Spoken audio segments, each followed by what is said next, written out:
ni espero ni quiero que se dé crédito a la historia más extraordinaria y, sin embargo, más familiar que voy a referir, tratándose de un caso en el que mis sentidos se niegan a aceptar su propio testimonio. Yo habría de estar realmente loco si así lo creyera. No obstante, no estoy loco, y con toda seguridad no sueño. Pero mañana puedo morir y quisiera aliviar hoy mi espíritu.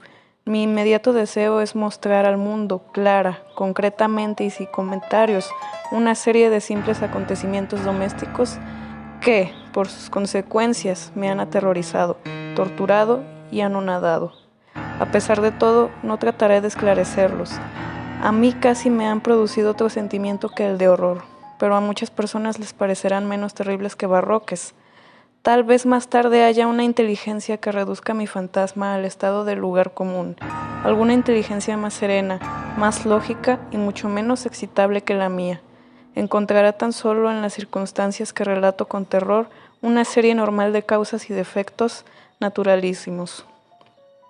La docilidad y humanidad de mi carácter sorprendieron desde mi infancia. Tan notable era la ternura de mi corazón que había hecho de mí el juguete de mis amigos.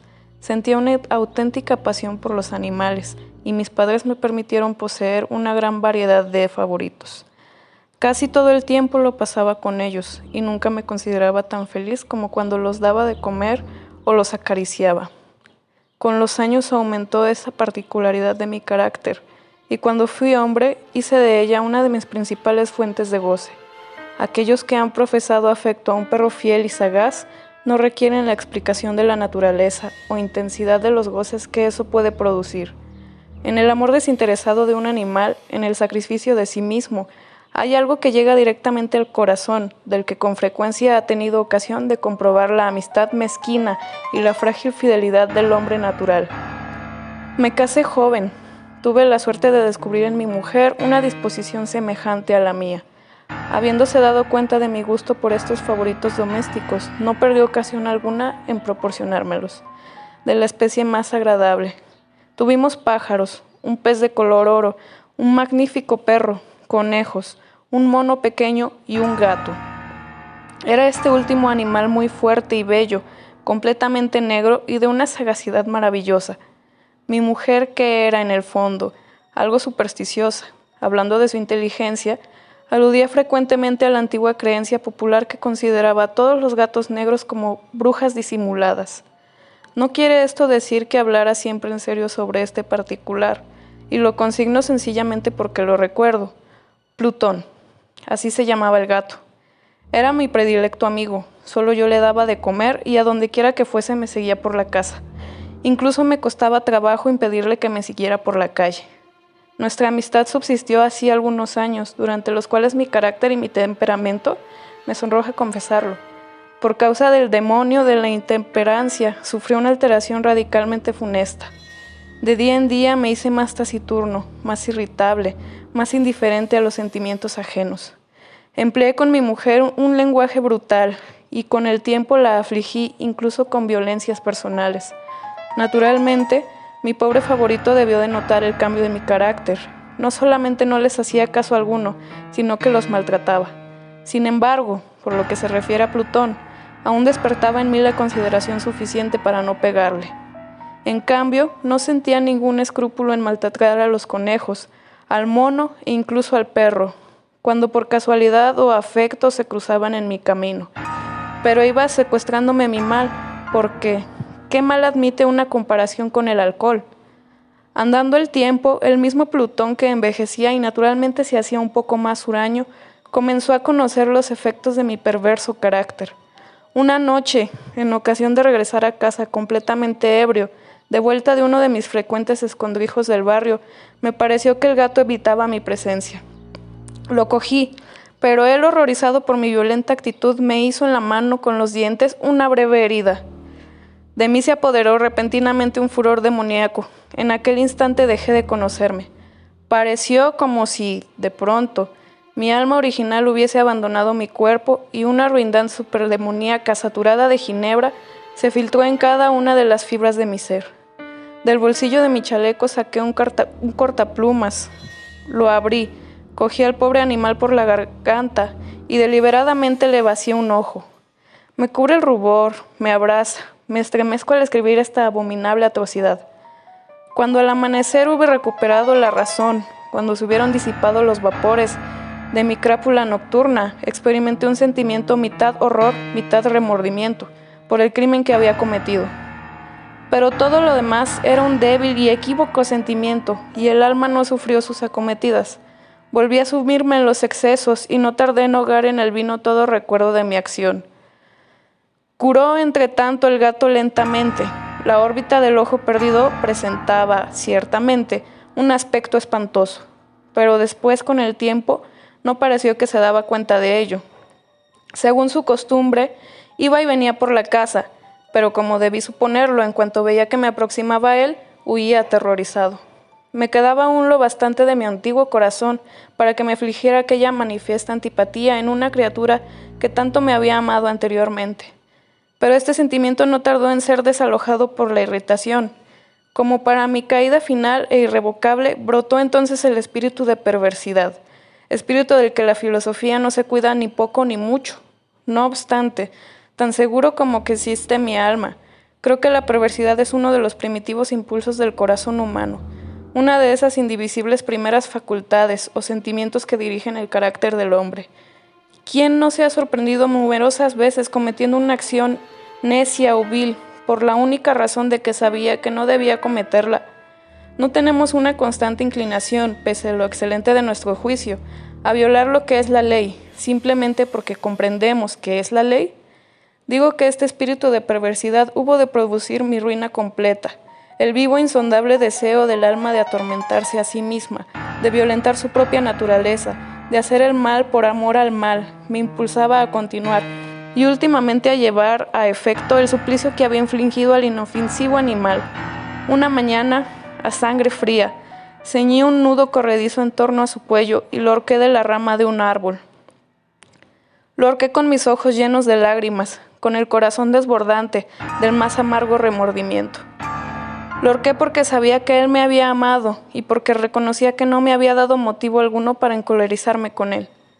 Lo ahorqué porque sabía que al hacerlo cometía un pecado mortal que comprometía mi alma inmortal, hasta el punto de colocarla, si esto fuera posible, lejos de la misericordia infinita del muy terrible y misericordioso Dios.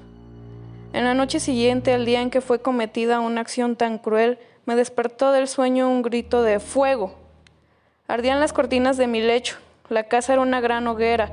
No sin grandes dificultades, mi mujer, un criado y yo logramos escapar del incendio. La destrucción fue total. Quedé arruinado y me entregué desde entonces a la desesperación. No intento establecer relación alguna entre causa y efecto con respecto a la atrocidad y el desastre. Estoy por encima de tal debilidad, pero me limito a dar vuelta de una cadena de hechos y no quiero omitir el menor eslabón. Visité las ruinas al día siguiente al del incendio, excepto una. Todas las paredes se habían derrumbado. Esta sola excepción la constituía un delgado tabique interior, situado casi en la mitad de la casa, contra el que se apoyaba la cabecera de mi lecho. Allí la fábrica habría resistido una gran parte de la acción del fuego, hecho que atribuí a haber sido renovada recientemente. En torno a aquella pared se congregaba la multitud, y numerosas personas examinaban una parte del muro con atención viva y minuciosa. Excitaron mi curiosidad las palabras extraño, singular y otras expresiones parecidas. Me acerqué y vi, a modo de un bajorrelieve esculpido sobre la blanca superficie, la figura de un gigantesco gato. La imagen estaba copiada con una exactitud realmente maravillosa. Rodeaba el cuello del animal con una cuerda. Apenas hube visto esta aparición porque yo no podía considerar aquello más que como una aparición. Mi asombro y mi terror fueron extraordinarios. Por fin vino en mi amparo la reflexión. Recordaba que el gato había sido ahorcado en un jardín contiguo a la casa. A los gritos de alarma, el jardín fue invadido inmediatamente por la muchedumbre, y el animal debió de ser descolgado por alguien del árbol y arrojado a mi cuarto por una ventana abierta. Indudablemente se hizo esto con el fin de despertarme. El derrumbamiento de las restantes paredes había comprimido a la víctima de mi crueldad en el yeso reciente extendido. La cal del muro, en combinación con las llamas y el amoníaco del cadáver, produjo la imagen tal como yo la veía, aunque prontamente satisfice así a mi razón, ya que no por completo mi conciencia. Sin embargo, no dejó de grabar en mi imaginación una huella profunda el sorprendente caso que acabo de dar cuenta. Durante algunos meses no pude librarme del fantasma del gato, y en todo este tiempo nació en mi alma una especie de sentimiento que se parecía, aunque no lo era, al remordimiento. Llegué incluso a lamentar la pérdida del animal y a buscar en torno mío en los miserables tugurios que a la sazón frecuentaba otro favorito de la misma especie y a facciones parecidas que pudiera sustituirle. Hallábame sentado una noche, medio aturdido, en un bodegón infame, cuando atrajo repentinamente mi atención un objeto negro que yacía en lo alto de uno de los inmensos barriles de ginebra o ron que componían el mobiliario más importante de la sala. Hacía ya algunos momentos que miraba a lo alto del tonel, y me sorprendió no haber advertido el objeto colocado encima. Me acerqué a él y lo toqué. Era un gato negro, enorme, tan corpulento como Plutón, al que se parecía en todo menos en un pormenor.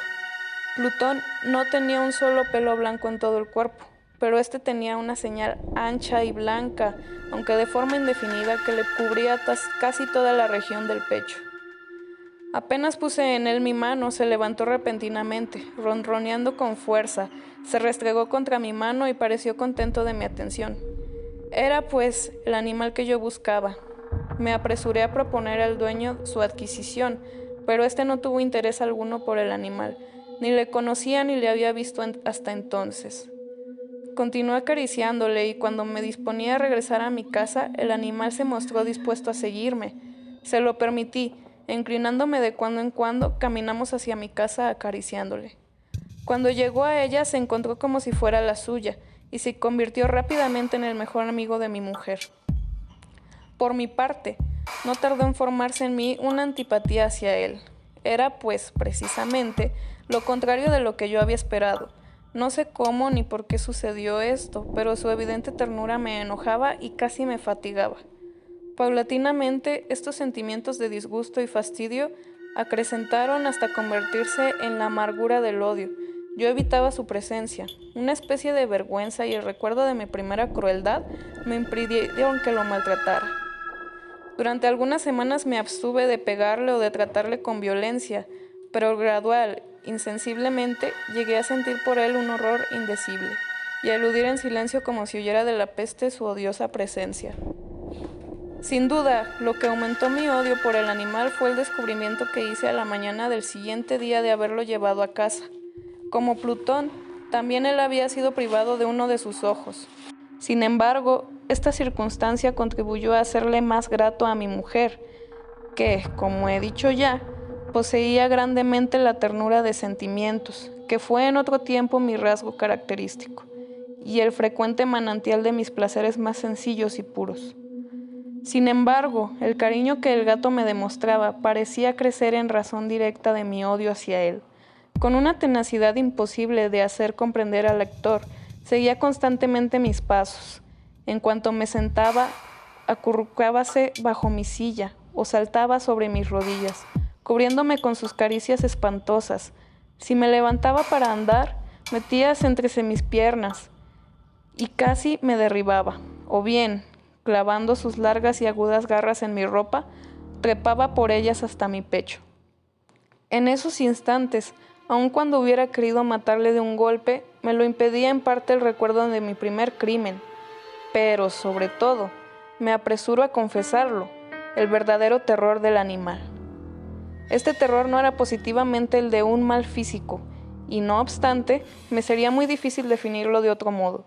Casi me avergüenza confesarlo. Aún en esta celda de malhechor, casi me avergüenza confesar que el horror y el pánico que me inspiraba el animal habíanse acrecentado a causa de una de las fantasías más perfectas que es posible imaginar.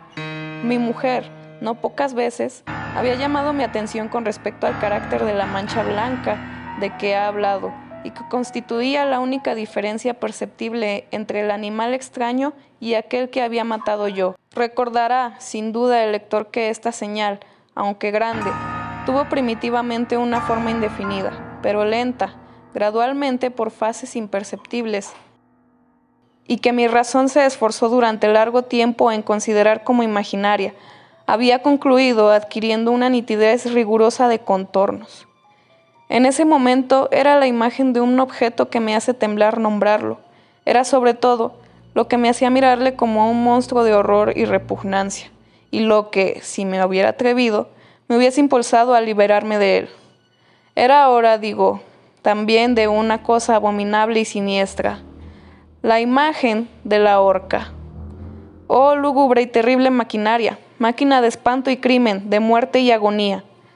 Yo era entonces, en verdad, un miserable, más allá de la miseria posible de la humanidad, una bestia bruta cuyo hermano fue aniquilado por mí con desprecio, una bestia bruta engendrada en mí, hombre formado a imagen del Altísimo, tan grande e intolerable infortunio. ¡Ah! Ni de día ni de noche conocía yo la paz del descanso, ni un solo instante. Durante el día dejábame el animal, y de noche, a cada momento cuando salía de mis sueños lleno de indefinible angustia, era tan solo para sentir el aliento tibio de la cosa sobre mi rostro, y su enorme peso, encarnación de una pesadilla que yo no podía separar de mí y que parecía eternamente posada en mi corazón. Bajo tales tormentos sucumbió lo poco que había de bueno en mí. Infames pensamientos convirtiéndose en mis íntimos, los más sombríos, los más infames de todos los pensamientos. La tristeza de mi humor de costumbre se acrecentó hasta hacerme aborrecer a todas las cosas y a la humanidad entera. Mi mujer, sin embargo, no se quejaba nunca. ¡Ah! Era mi paño de lágrimas de siempre, la más paciente víctima de las repentinas, frecuentes e indomables expansiones de una furia a la que ciertamente me abandoné desde entonces. Para un quehacer doméstico, me acompañó un día al sótano de un viejo edificio en el que nos obligara a vivir nuestra pobreza. Por los agudos peldaños de la escalera me seguía el gato, y habiéndome hecho tropezar la cabeza, me exasperó hasta la locura. Apoderándome de un hacha y olvidando en mi furor el espanto pueril que había detenido hasta entonces mi mano, dirigí un golpe al animal, que hubiera sido mortal si lo hubiera alcanzado como quería, pero la mano de mi mujer detuvo el golpe. Una rabia más que diabólica me produjo esta intervención. Liberé mi brazo del obstáculo que lo detenía y le hundí a ella el hacha en el cráneo. Mi mujer cayó muerta instantáneamente, sin exhalar siquiera un gemido. Realizado el horrible asesinato, inmediata y resueltamente procuré esconder el cuerpo. Me di cuenta de que no podía hacerlo desaparecer de la casa ni de día ni de noche, sin correr el riesgo de que se enteraran los vecinos. Asaltaron mi mente varios proyectos. Pensé por un instante en fragmentar el cadáver y arrojar al suelo los pedazos. Resolví después cavar una fosa en el piso de la cueva. Luego pensé arrojarlo al pozo del jardín. Cambié la idea y decidí embalarlo en un cajón, como una mercancía en la forma de costumbre, y encargar a un mandadero que se lo llevase de casa. Pero por último, me detuve ante un proyecto que consideré el más factible. Me decidí a emparedarlo en el sótano, como se dice que hacían en la Edad Media los monjes con sus víctimas. La cueva parecía estar construida a propósito para semejante proyecto. Los muros no estaban levantados con el cuidado de costumbre y no hacía mucho tiempo había sido cubierto en toda su extensión por una capa de yeso que no dejó endurecer la humedad. Por otra parte, había un saliente en uno de los muros, producido por una chimenea artificial o especie de hogar que se quedó luego tapado y dispuesto de la misma forma que el resto del sótano.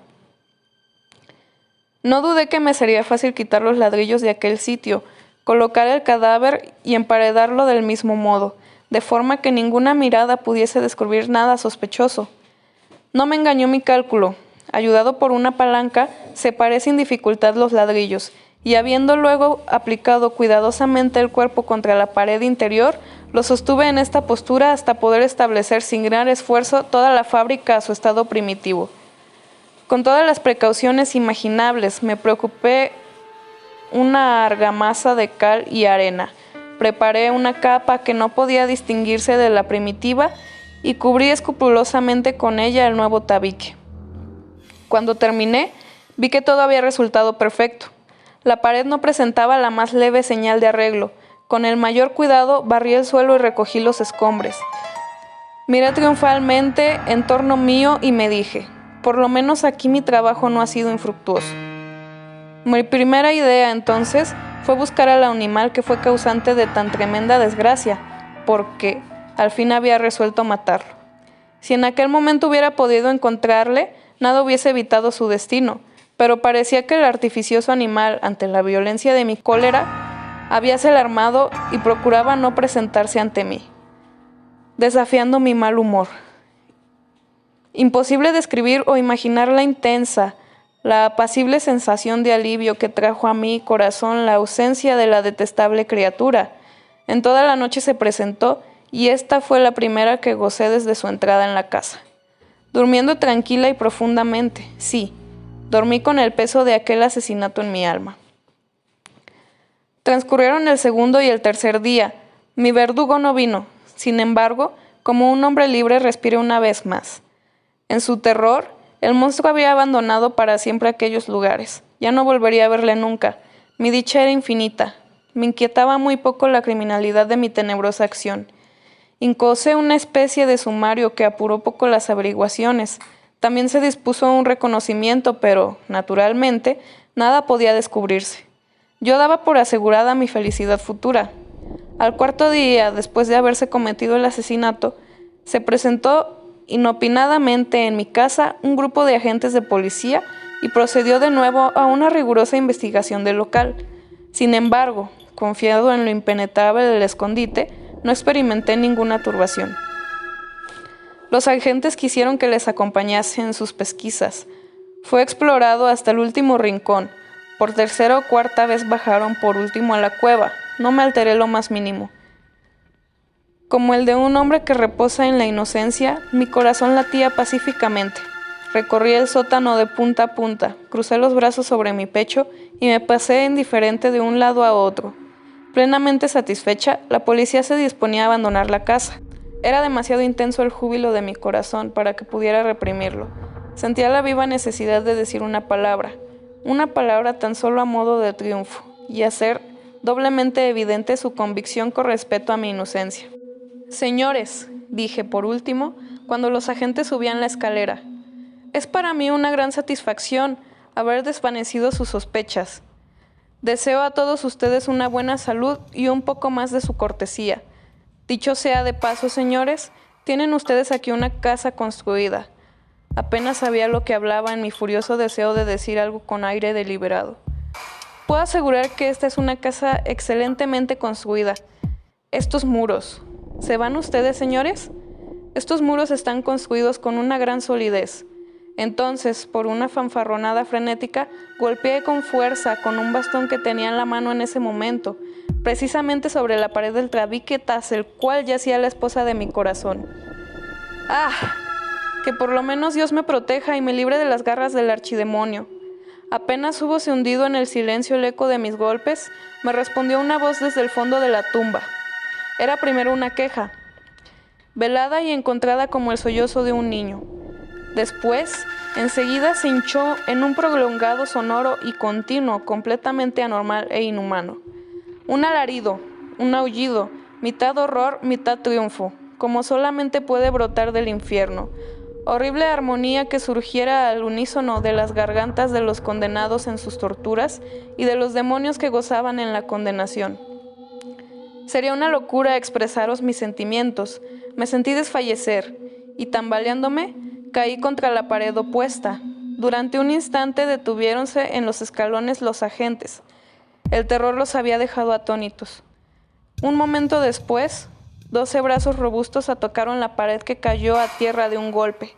El cadáver, muy desfigurado ya y cubierto de sangre coagulada, apareció, rígido, a los ojos de los circundantes.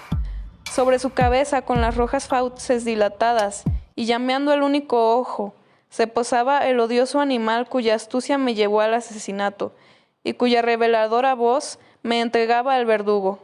Yo había emparedado al monstruo en la tumba. Muchas gracias por ver el video. Si te gustó, recuerda darle like y suscribirte. Se despide de ti, Stephanie Storm.